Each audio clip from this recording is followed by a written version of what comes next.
aí, gente, do... Misericórdia, tem um grilo. Tá, o grilo, acho que eu não vi as antenas dele. Nem pode ser grilo, que é verde, acho que é uma cigarra e é grande. Então, gente, aí, eu tô aqui pra ensinar vocês como fazer coisas. Como fazer telefone, né? Telefone de outra pessoa mudar. Vai precisar de uma pessoa segurando algum telefone. Bom, aí você vai pesquisar. Você vai pegar a imagem da pessoa, né? Peguei essa mulher aí, né? Aí você vai pesquisar Motorola ou de qualquer um que você quiser. Eu acho que não vai aparecer. Oh, apareceu. Que desgrama é essa? Eu vou procurar iPhone.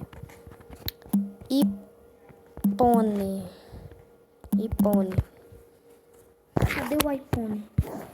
Cadê o iPhone? iPhone 11. Agora vai aparecer. Oi, misericórdia. Esse é lindo. Gente. Eu achei bonito. Quem não achar é burro. Aí você vai aumentar o tamanho do telefone aí, né? Eu espero que dê certo. Fiz errado. E iPhone 11. Vou pegar uma capinha, porque tem que ser capa, né? Vou pegar desse aí. 2 câmeras. Não é porque eu acho chique. É que eu quero dele. Aí você vai apagar, né?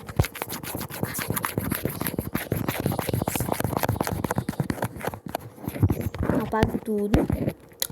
Aí você vai em restaurar. Só restaura a parte da capinha. Tipo, calma. Calma, meu Deus. Aí vai restaurando até der.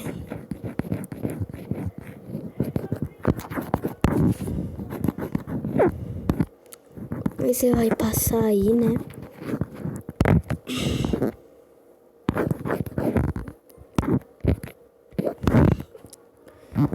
Um minutinho, gente. Já tô restaurando aqui, né? Um minutinho. Ai, vou apagar aqui. Você vai restaurar, tipo, ele bem igual, né? Ele... Vou fazer a parte de baixo dele aqui, né? Tá legal até. Não tô dizendo que tá tão legal, sabe? Sem tá, sabe?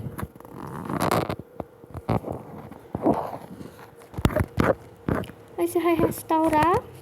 Quando você restaurar, clicar aí, né? E vai fazer aí, ó. Aí tá pronto. E bom. Então, tchau.